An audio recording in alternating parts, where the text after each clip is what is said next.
Hey guys, and welcome to the Great Days Outdoors Podcast Network and this week's special episode, Selecting the Best Shallow Water Anchor Systems. I'm Joe Baya here with Butch Theory and Brian Senn, both hosts of the Alabama Saltwater and Alabama Freshwater Fishing Report, respectively. And guys, you know, the reason we wanted to do this show, one, is because we wanted a week off from the fishing report. So we're going to put this out on Thanksgiving week and give ourselves a week off. But two, there's a lot of options in the market for shallow water anchors, and things have come a long way from what we had to do as kids. And so we wanted to kind of figure out what's out there, how these systems can help you catch more fish, and then talk about some strategies and tactics of when you want to use which option. You know, I want to start it off by saying, you know, Brian, have you had the ability on freshwater to both use shallow water anchor pole and trolling motors? Have you had the ability to use these on freshwater yet? Yeah, you know, I've had the opportunity, of course, you know, growing up fishing here in Alabama. The main thing that we used growing up was trolling motor. And honestly, man, I just had a simple anchor system, whether it be a rock on a rope or whatever it was to throw out. Never really had a shallow water system before, but I can tell you this, every boat I see up and down the road, or the majority of them, especially the guys that know what they're doing, they got them on their boats. And so I know, or two, right. So I know it's necessary, and I know there's advantage in it. So I'm really looking forward to this episode to learn more about it myself. Well, Butch, I think, you know, like we talk with Bobby Abrascato a lot on the Alabama Saltwater Fishing Report, and he was one of those holdouts for the anchor pole. You know, he had, Why do I need that? You know, and he's told us that since he's put it on his boat, now it's, how could I fish without that? You know, he talked about when he was in a scenario where he wanted to be able to quickly deploy his anchor, he was putting his boat anchor up on the bow of the boat and just kicking it off. Whenever he needed to deploy it, and it was already tied off and everything, and causes a lot of racket, a lot of noise. Somebody has to pull that anchor in too. You know, I think the first thing we're going to do is really just define the different type of options that are out there. And to do that today, we got a special guest, and this is Adam Knowles. Adam, tell us about what you do first with Minn Kota, and explain to us the different types of shallow water anchors that are available on the market right now. Hey, absolutely. So thank you for having me. Like you said, my name is Adam Knowles. I'm the Associate Brand Manager for Minn Kota, and in my responsibility list is shallow water anchors. So shallow water anchors can mean a couple different things to different people. So I know my first anchor, kind of like the old chain or whatever. So we basically would fill a coffee can with cement, and that's how we kept our boat in place. We've come a very long way from there. And so this kind of means something different depending on what your fishing style is and where you go in the country. So a shallow water anchor can be a dig-in anchor. So it can be a fiberglass spike that you shove in the ground, basically tie your boat off to that. I've seen almost like a wood clamp with a rope tied to it, where it's just something you clip on a brush, especially for like kayaks and duck boats. But really the most advanced shallow water anchors on the market right now are either electrically or hydraulically actuated. And it's a spike that goes on the transom of your boat, and it's going to hold you in place. I think I'll save a little bit more information from there, but those are the basics on kind of what a shallow water anchor is. And so obviously with Minn Kota, we have Talon, which is going to be electrically actuated. And then the hydraulically actuated option just recently launched is Raptor. Awesome. And, you know, I think also one thing we'd be remiss not to talk about is the fact that you can use a trolling motor essentially as an anchor feature. Like Minn Kota has an anchor feature on several of their models. And I mean, a lot of the guys offshore are using those to hold up on bottom spots, fish structure, deep water structure. A lot of the guys inshore. I mean, Butch, you were it's a game changer. This is how we came up with this show. I've recently acquired a new vessel, and I've never had a trolling motor in my life, and it is an absolute game changer to be able to hit the anchor mode, and that joker locks down, and you're anchored. I mean, it's a complete game changer. And that's what came up with the idea of this show. It's like, you know, do I need a pole sort of system, and why? And what application could I use either or? And are there advantages and disadvantages to either one? Yeah. So, I mean, Adam, you know, thinking along those lines, you know, Butch, he's talking about his setup. He's got a trolling motor with spot lock. And right now he's sitting there going, he's seeing those other boats out there with that pole anchor. And he's thinking, do I need this? How would I use this? So first off, like, What are the pros of spot lock? I mean, are there any what are the negatives, I guess is what we should say. I mean, kind of go through pros and cons of using a trolling motor with spot lock. Absolutely. So I think the list of pros is going to far outweigh the list of cons. But from a spot lock trolling motor perspective, and I don't know what you have, Butch, but really we're not always talking about the $3,000 motor that I think you see in the ads all the time. Minn Kota has been making GPS anchor trolling motors, iPilot and iPilot Link trolling motors for 15 years now. Basically, the least expensive one you can get right now is $11.99. So really entry price point where you can hold your boat basically in any depth of water. And so if you think about it, I think the key benefit of a trolling motor with spot lock is you're really completely untethered by the depth of the water. And so I think there's really no other anchor that's like that, whether you're talking about a Talon or a Raptor that's connected to the boat. There's a limited depth, but you're also limited by how much rope you have with the traditional anchor. You guys being closer to the saltwater, have you ever seen somebody take a 2x4 and jam it in riprap to try and get into their boat because it was too deep for their anchor? Well, you don't have to do that when you have spot lock. Basically, you hit a button and it's going to use GPS to keep you in a single spot. I would say the one thing that maybe you have to consider when you're using a spot lock enabled trolling motor is that it's only going to anchor the bow of your boat. And so you're a little bit subject to wind. So if you care what direction your boat is facing, you don't necessarily have that control when you're using spot lock because it's only going to keep the bow of your boat in one place and the stern is going to be able to swing around a little bit. I would say conversely, there are a ton of benefits to shallow water anchors in a little bit shallower water. And there are a ton of different scenarios where you would be able to go and say, this makes sense for spot lock, this makes sense for a shallow water anchor. I think the key things with the shallow water anchor is one, it's going to be a little bit quieter. So if you're in something with silt, you're not going to have a motor swinging around and disturbing like the bottom. For bedding fish, obviously, I think that's one of the scenarios where it comes up a lot. But also, I would tell you, my wife probably loves my shallow water anchors more than I do because all I have to do when I launch the boat is I launch it, put the poles down, and that's kind of the end of it. Nobody has to hold a rope. Nobody has to, worry about anything. And I can basically get my boat in the water in 20 seconds and go do the work that I need to do on the truck and grab the kids and all that stuff. And we don't have to tie off or anything like that. Great point. I know a lot of divorces that have started in launch and ramp situations.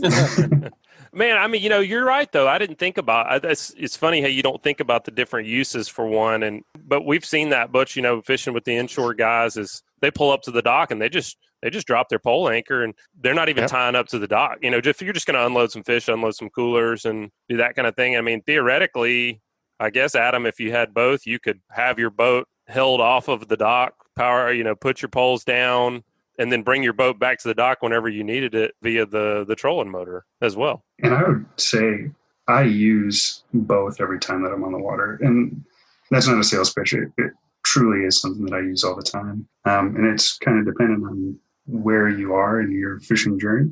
But for me in Wisconsin, basically we have shallow water and we have really, really deep clear water. And so the first thing that I do every time I launch my boat is I use my now Raptors, to hold the boat while I go and park the truck and do everything else. And a co-angler doesn't have to worry about anything. And I know that it's going to be there when I get back. But you may have seen a couple of years ago when we first launched Altera, which was the first ever, and I believe continues to be the only automatic stow and deploy trolling motor. We had a commercial where a guy backs in his boat and you can deploy it from the remote and he basically drives his boat back to the ramp and steps off and is done with the whole thing. You actually can do that. There's no problem with you doing that if you have a trolling motor that stows and deploys itself. And you can do that too if you have an Ultrex or a Tarova where you keep your boat in the bay, spot lock it, and then you use your remote to call it back to the dock. So you don't even have to take up dock space necessarily when you're using spot lock either. So you mentioned that using the anchor pole, whether that be the Talon or the Raptor, is really for situations where you're trying to manipulate the direction that boat is facing. Also in situations where you're in shallow water and maybe dealing with spookier fish like bedding fish. Brian, that makes me think about, I hear you guys talking about fishing bed and bass a lot at certain times of the year. How are the guys fishing the freshwater side? How are they using their trolling motor with all these different features, whether that be spot lock or, are they able to use this trolling motor to actually keep them on a certain path, like stay a certain distance off of a bank? How are they using it? And Adam, I'm going to throw that question at you to follow up on. And that's what I'm sitting here going through my mind right now, guys, is, here when we're talking about shallow water fishing, bass fishing, largemouth, spots, spotted bass, these guys are usually moving pretty consistently in a speed down a bank, whether they're fishing grass or whether they're fishing structure. They'll pull up the structure, stop for a minute, and then they'll move on to the next structure piece. So that's one of the things I was thinking is, what's the use for that in shallow water fishing? Or in your experience and what you're hearing and feedback that you're getting at them, are guys pulling up to structure, dropping the hydraulics down or the electrical anchor, in the shallow water, fishing it, coming back up and moving forward? Or are they, how are they using it for shallow water, for bass fishing? I would love to one day do a shallow water anchor masterclass, because it seems so simple. You put a spike in the ground and it holds you in place, but there really is so much more than that. So one thing you can do is, if you're on the trolling motor and you're going down a bank and you come up to something that you really want to fish, you can actually put your talons or your Raptors down and they'll load up a little bit. And then when they start to swing back, pull them up, and it'll pull your boat backwards. So instead of continuing to drift forward and kind of blow into a spot, it'll actually pull you 3 or 4 feet backwards, so you don't blow anything out. One of the really interesting things that I think people wonder about is situationally between spot lock and using a shallow water anchor. It's not necessarily that spot lock is better in deeper water, and I think that's kind of a common misconception. One of the things that comes up really frequently is current. So you may only be in 5 or 6 feet of water, but if you're trying to nose in the current, it's a really good idea to use spot lock, because with spot lock, you also have the jog feature. So if you just put your shallow water anchors down, it's a great way to hold you. But then when you want to move 5 or 6 feet to the left or 5 or 6 feet to the right, you have to go into the entire process of pulling up your anchors. And then it becomes manual and you're wasting time. You're not as efficient on the water. But if you put spot lock on, you're facing straight into the current that's coming at your nose. You're able to cast directly into what you want to cast to, kind of bringing your bait back with the current. And you can jog over 5 feet to the right, 5 feet to the right. And so we see this all the time. Like on the Mississippi River, there are spillways. You want to work the entire spillway. So you start on one side, you really pick it apart. You cast, you hit jog, move over 5 feet, continue to cast. And you can work an entire spillway and really pick it apart. And I think that's one of the things I hear people talking about a lot is, am I catching all the fish that I'm around? Am I able to be as precise with all my casts? And can I take the time to pick apart the structure that I want to? And I think it's a combination in boat control, both having a trolling motor that allows you to do that and shallow water anchors to keep it pinned where you need to, where you really get the opportunity to make the most of your time on the water. And I think that's the extra 1% that's going to make your fishing day all that better. Hey, Adam, how long does it take to deploy? So let's say I'm in 6 foot of water going down a bank. I pull up to a spot and I want to really work this area. How long does it take to deploy and to bring it back up? I wish I could tell you an exact time in milliseconds. So there are 2 different systems, right? So with Talon, we have electromechanical, which is 3-stage deployment. They are wicked fast and they go straight down. So it's vertical deployment. What we have with Raptor is, we call it a 4-bar articulating linkage. And that's hydraulically actuated. It actually grab claws off the back. With Raptor, you can actually adjust your speed depending on how fast or slow you want to go. So if you're worried about spooking fish, or if you're worried about disturbing the bottom or anything like that, you can actually make it a lot slower so it sort of eases into the water and doesn't have any sort of bottom disruption or slap on the water. With Talon, it's a 1 single speed setting. But either way, I think you're not going to be disappointed with how slowly it's moving, because it's really not like that. It's a matter of instants, you're not taking minutes to wait to get anchored. And I'm listening to you talk about holding, nosing into the current and then using that jog feature. And Butch, that just makes me think about like when we're fishing these flats and fishing for like speckled trout and whatever's available. And a lot of times you got schooling fish that are mobile on that flat. They're not really orienting. This happens a lot this time of year, Adam, where you get fish that are orienting to bait. They're not orienting to structure. There's what they're doing is schooling up, and they're attacking that bait, and that bait's moving, and they're moving with it. And so, in a situation like that, Butch, you and I fished several times where you get on a good bite, and all of a sudden it's every cast, and that's in that moment you want to be anchored right there. But then that can be over with in 5 minutes, and now you see the birds on top of the bait, and they're outside of casting distance, and you need to get over there to them. That's just immediately what came to my mind is being able to have, if you can use that that trolling motor feature to get there and even hold you in place if need be, that's when that's really going to shine. Having both, sure, of course, would allow you to even have more control. It sounds to me like, no doubt about it, it's just having more control of your boat is why you would choose to have both.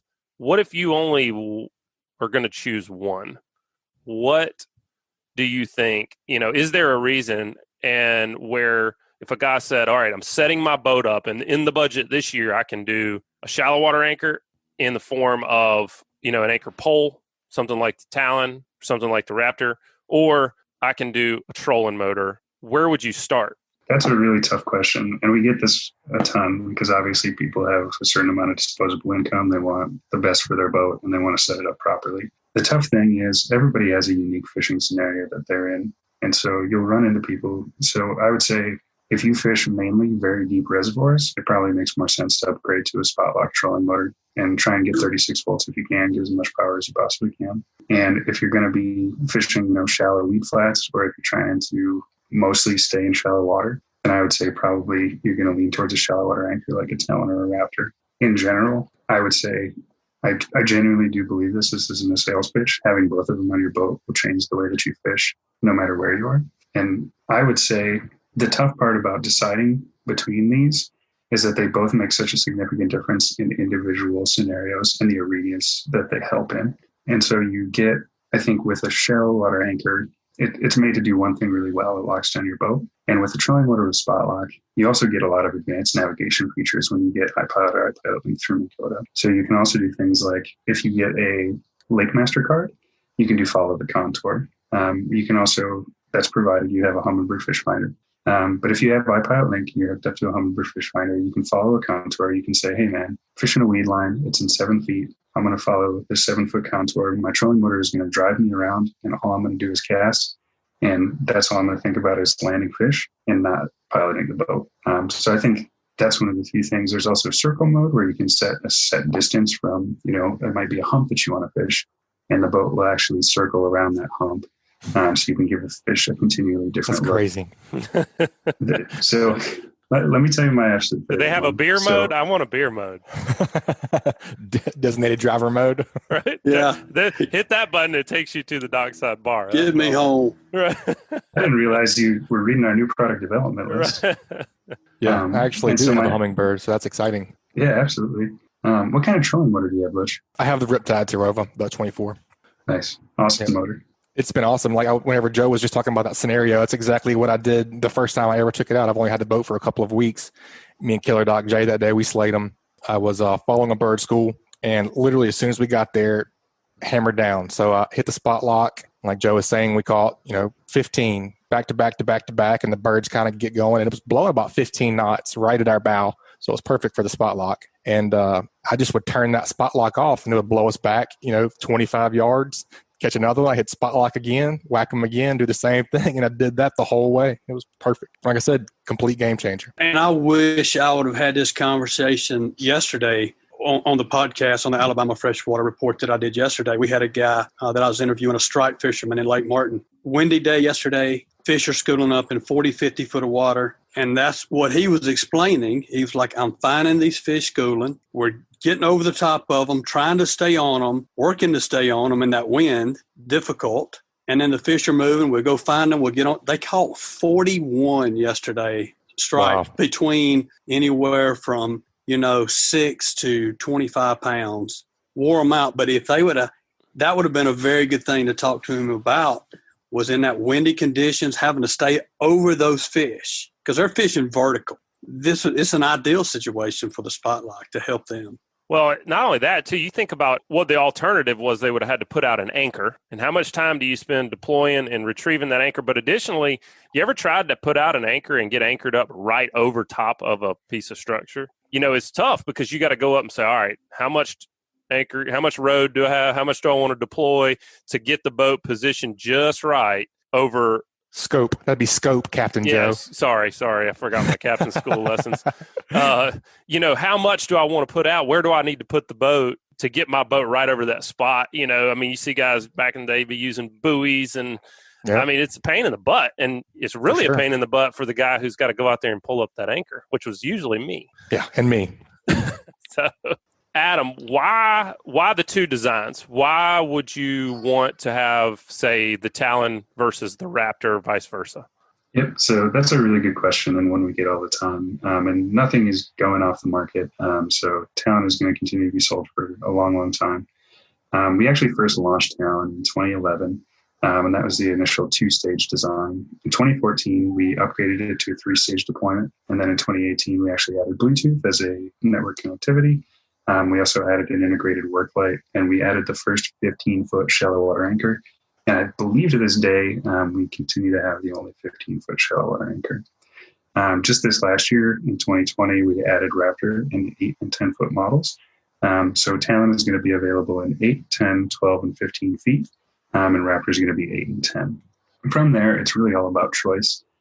So people can be comfortable with the electric option. They can be comfortable with the hydraulic option. So I know for me, I have a little bit smaller boat. I didn't really have room it's a 19-foot bass boat, right? So I didn't have a ton of room in my bilge to be able to put hydraulic pumps. I actually had to make a shelf to be able to fit that in there. And so that's one area where the Talon really shines, because all you have to do with the Talon is hook up a negative lead and a positive lead and you're done. It's a little bit more labor intensive with the Raptor. And so what you'll have there is a hydraulic pump that's actually in the bilge of the boat, and that's how it's going to actuate everything. Both are really good options. So I've run both of them now. The thing that I really miss, or that I find myself missing about a Talon, is actually that dang work light. So I think that gets overlooked a lot of times in the buying process. But for me, I fish tournaments. And so the night before, I find I'm constantly rigging, and that light just lights up my decks and I can see what I'm doing, or in the morning before the tournament when I'm trying to get, my head squared away. And then the other thing too is I have an older boat. I constantly have pumps going out. I need to rewire something. And when you turn those on, it illuminates the entire bilge area. It's super helpful. The other thing too is just general fishing style. So if you live up by where I do, and you have smallmouth that bed in 14 feet of water, you probably want an anchor that's going to go 15 feet deep. If you're maybe down further south, maybe a Raptor makes more sense for you. Or if you just feel more comfortable with the hydraulic design, that's totally okay. So we really have one for everything. I think the one point to make about Raptor 2 is now we've introduced 2, I would say, revolutionary anchor technologies. So the first one is active anchoring, where it actually senses how it's holding into the bottom. So it measures hydraulic line pressure as it's digging into the ground. And if that drops off, it redrives. So it won't let you go. And there's a moment of sort of realizing that if you're like at the dock, the spike will be in the ground. You step off onto the dock and the spike digs in a little bit more. You can see it. And you say, it's actually thinking about how well it's holding you there. The other one on active anchoring models is auto bottom. So as you guys can imagine, you want to drive your spike differently depending on whether you're in silt or sand or rocks, or, if you hit a stump or whatever. So auto bottom actually determines the composition of the bottom and applies the right amount of anchoring force to make sure that you don't overdrive in muddy conditions, but make sure that you have enough hold if you're trying to hold in rocks. That's amazing. Butch, I'm that's just awesome thinking about technology. Like 15 feet. That's super deep. That gets you most places in Mobile Bay. Mm-hmm. Even a lot of the structure around the oil rigs in Mobile Bay is 12, 13 feet deep. And that's the place I remember having to haul the most anchors. So yeah, for I sure. can see that being a benefit. Now, the other thing I'm just thinking, Butch, you've got your boat's a 16-foot War Eagle. Is that right? Correct. Yeah. So it sounds like Adam, like for Butch's situation where he's fishing an aluminum boat, it's kind of a hybrid duck boat / a duck boat / bay boat / bass boat. I mean, it's kind of a do-it-all aluminum design. He's probably going to be better off to go with the electric option. Given that, would you say that's accurate? Yeah, and so there's a couple considerations with rigging. So that's a really good point to bring up too. So if you have a flat transom with either anchor, everything comes in the box to do a flat transom application where you can basically drill your 4 holes attached to the transom and you're done. When you start to get into curved transoms, whether you have sponsons in the back or anything like that, then you have to start looking at jack plate anchors if you have or jack plate adapter brackets if you have a jack plate, or sandwich brackets that would go in between the transom and the motor. So with an aluminum boat, I'm guessing you probably have a flat transom. Yeah. So if you buy a Talon, you drill your 4 holes, put your 4 bolts in, connect 2 wires, and you're good to go. Now you're talking about the ability to sense the bottom and all those different features to make sure you're held in place. What about boat size? So I'm just thinking, man, you got a 15-foot anchor, you're putting it down in 13 feet of water. A lot of these guys running down in saltwater, we're not talking about 20-foot bass boat. We're talking, and bay boats just keep getting bigger and bigger and bigger and bigger. There's 26, 27-foot hybrid bay offshore boats. Guys are running offshore. They're catching their snapper, and their reef fish. They're using their spot lock on their trolling motor, but then they're coming back in the afternoon, or they're on days where it's too rough. They're staying inside and fishing for speckled trout and redfish, and that's where that that anchor pole is going to shine for them, I think. Is there a boat that's too big for one of these? So I've seen yachts. So I know there definitely is a boat that's too big. I would have to go back and sort of reference what the actual rule of thumb is, but there's a certain, I would say, anchoring capacity of a single anchor. And it's right around that 22, 23 foot mark is where it starts to, potentially, depending on obviously the weight, no boat is made the same. So it's really going to depend.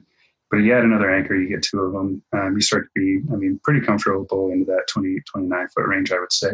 Don't quote me on that. I would have to go back and check. But for most fishing applications, I would say inshore and freshwater, you're going to be absolutely okay. And even to some extent, nearshore. What about, and I'm asking this for a selfish reason, for my own, but I got a pontoon boat we noodle catfish out of. I'm one of them crazy guys. Me and my kids, we stick our hands in these holes catching big fish. And literally, the worst part of doing this is that you're moving from one boat dock to the next, or from one hole to the next, or box to the next. And it is literally, you know how much wind a pontoon boat catches. So, you have to throw the anchor out every 5 minutes, pick it up every 5 minutes. 2 people have to get out and hold the boat while one person checks the hole. This would be a beautiful system for any pontoon boat, because that's what guys in pontoon boats do if they're not fishing, is they go gather up somewhere with a bunch of other people and throw their anchor out. Yep. So is there a design that would work for a pontoon boat? So let me answer your question with another question. Brian, how many fingers do you have? I still have them all. I've come close a few times to losing them.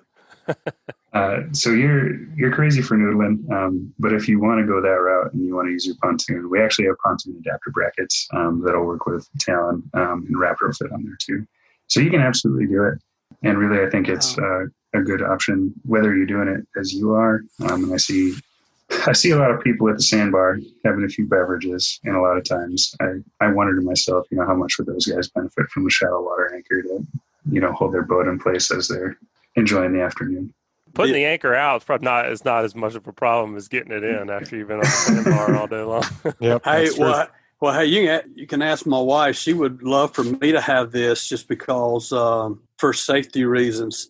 I've had the scenario where we've had people in the boat, not the pontoon boat, but another boat, and put the anchor out, fish, or play, or whatever we were doing, and then get ready to go to another spot and forget to pull the rope up and take off, and all of a sudden the anchor comes flying up out of the water and nearly decapitates the guy in the back of the boat, and kind of ruins the afternoon. So puts a damper on things there. I would think so.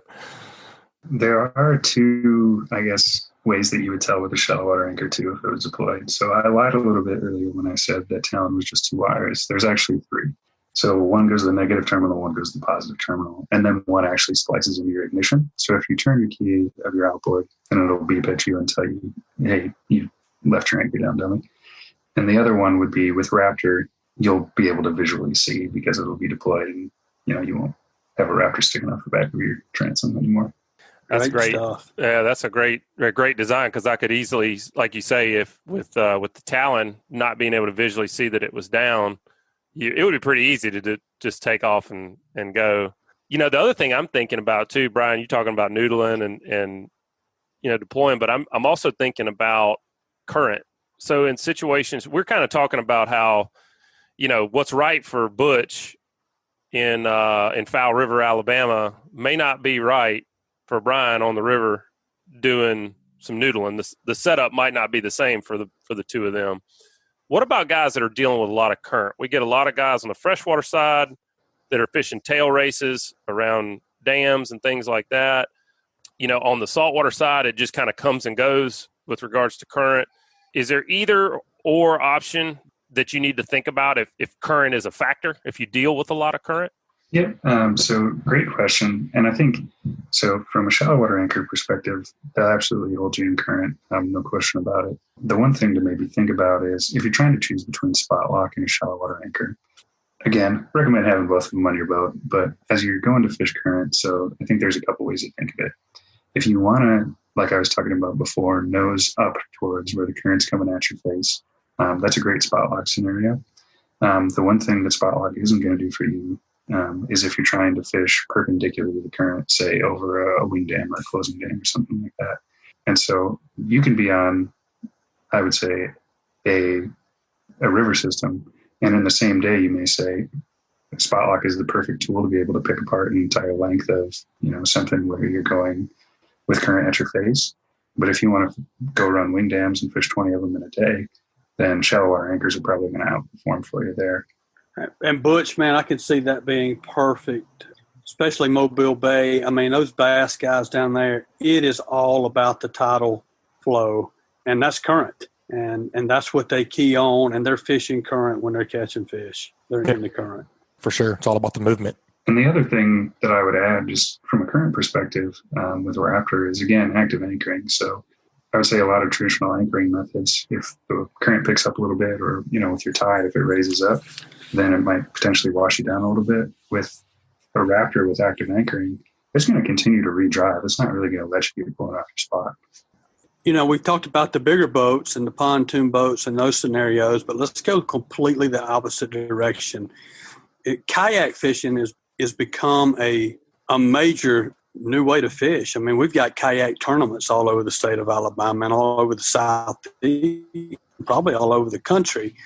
But talk to us about options that you have if you're a kayak guy. Absolutely. Do you have shallow water anchors for kayaks, or is it more so just spot lock option? So I would tell you, shallow water anchors for kayaks do exist. We at Minn don't make one today. Without saying any more than that, I would say we don't necessarily have an option for you in that regard. But what we do have is a partnership with Old Town Canoe and Kayak. So they just actually launched earlier in the year one ICAST Best in Show for their autopilot kayak. And it actually has a Minn motor built into it. So I've always said the toughest thing about kayak fishing is that you have to take your hands off the pole to paddle. And that can be frustrating. And I think pedal kayaks came a long way to helping anglers do that, but there's still some level of navigation that you have to do, with your hands and feet and coordinate and everything. There really is no better boat control for a kayak than a Minn trolling motor. And so we've integrated it, gives you the power of spot lock in a kayak, gives you all the features that we talked about before, where you can go to waypoints, replay tracks and all of that.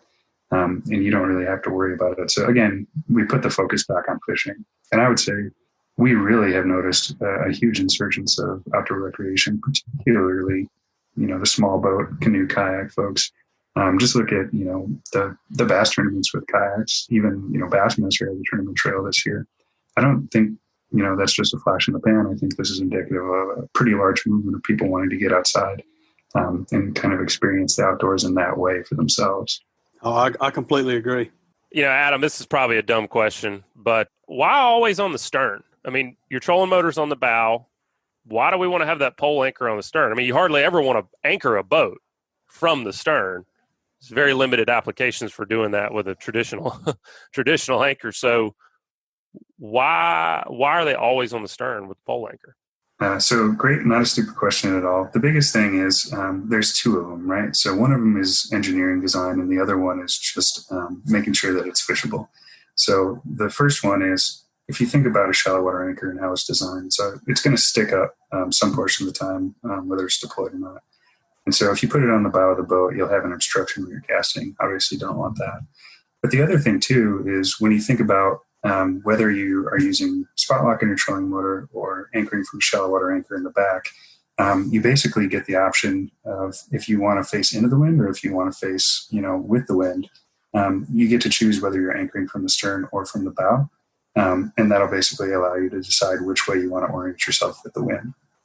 So the bonus question here, because I feel like you're going to ask it too, is why get 2 shallow water anchors and not just one? So the idea behind this is a single point you're going to spin pretty much no matter what when you're anchored like that. Or at the very least, you're going to orient where the anchor point is going towards the wind in your face. When you put 2, you actually get to choose the orientation of the bow of the boat. And so that allows you to just make more precise boat control decisions. The one thing I'll say is that if you do have a single shallow water anchor and a trolling motor that has autopilot, you can decide where the bow of your boat is going to actually point. So if you put your shallow water anchor down and you point your trolling motor's autopilot setting in the direction of where you want to go. So you would think you would be able to use spot lock with it, but that's really not the case because spot lock is going to try and go forward and back also. But if you take autopilot, point it in the direction where you want the bow to go, and put your shallow water anchor down, then the trolling motor is going to keep the nose pointed and try and work against the force of the shallow water anchor so that you'll actually be able to go and point it 360 degrees wherever you want to go, and you'll still have that anchor point in the back of the boat. So that's a little bonus for all your listeners there. Yeah. Awesome. Nice. Yeah, it's all about being able to just control your boat better and easier, really, no doubt. Well, Adam, man, it's been good. I feel like we've covered what we wanted to cover and really kind of see the pros and the cons and the situations where these things are going to benefit anglers. Hopefully, just help you have a better day on the water, help you catch more fish. If folks want to, get to know the different products that you guys have, also kind of maybe really. Sounds like the thing they need to do is they need to think about their type of fishery, their type of applications, and go online and find the best fit for them and also the type of boat they're running. A lot of the things we talked about today for our own unique situations. Where should they go online if they want to make this decision? Yep. So great question. So anybody who wants to learn more about either shallow water anchors or Minn Kota trolling motors, go to www.minnkotamotors.com. And under technology, you can actually go into a buying guide. So there's one for motors, there's one for shallow water anchors, and it's actually going to explain the pros and the cons of each lineup so that you can just make the best decision of how you want to rig your boat based on your specific fishing needs, your specific setup, and kind of what your goals are as a fisherman. Well, Adam, it's been a pleasure, man. Thanks for joining us, and hopefully we can be talking to you again soon. I'm excited to see you guys keep innovating, and I really like when you talked about in 16 you did this, and 17 you did this, and 18 you did this, and it's just going to be fun to see what you guys come out with next. Appreciate you joining us today. Hey, thanks for having me. Well, Butch, are you any more clear on your decision here? What'd you learn from today? I learned that there are a lot of options, and I probably need a Talon, man. I guess I'm just going to run it for a little while longer because I literally just got the boat. And see if there's applications where I'm like, dang it, I should have had that Talon on, So, Yeah, it definitely sounds like the Talon is better fit for you over the Raptor because of the lack of hydraulics and just the ease of just bolt-on use. And I always go back to what Bobby's has told us whenever we've been fishing with him is like, I didn't know I needed it until I had it, and now I can't imagine life without it. And no doubt. That's it, man. And fishing has changed. I was thinking about this during the podcast while we had Adam on, is how much fishing has changed over the last 20 years with just advances in technology and things to just make it easier and better. And it's like you just said, Joe, you're like, man, do I really need that? I mean, I've been fishing for 20 years without it, but then once you get it, it's like, man, I'd rather leave my fishing. I won't even go without it now. Whether it's it's a game changer, whether it's your electronics or whether it's a Talon system or spot lock. I mean, it's game changers. Yep, no doubt. Is. Well, folks, I sure hope you've enjoyed the show, and I hope it's making your decision easier if you're in the market for setting up a boat with a shallow water anchor system, whatever that may be. Definitely get over and check out the Minn Kota website and take a look at their guide. I think it'll really help you if you've got a unique scenario and and all the different factors that go into your decision. We definitely wish you guys the happiest Thanksgiving, and we'll be looking to talk to you again next week. Y'all stay safe out there. Keep whacking them, guys. This week's Fishing Report has been brought to you by Great Days Outdoors magazine. If you're frustrated with typical hunting and fishing magazines and tired of reading content, then for guys that are up in the north or up in the Midwest, check out Great Days Outdoors magazine. Don't get left behind following the guidance of guys who don't fish or hunt in your home state. You can pick up a Great Days Outdoors magazine subscription, and it will help you become a better Southern outdoorsman. Great Days Outdoors magazine can be found at your local Barnes & Noble, Books A Million, Tractor Supply Company, Rural King, Bass Pro Shops, or you can save online at greatdaysoutdoors.com.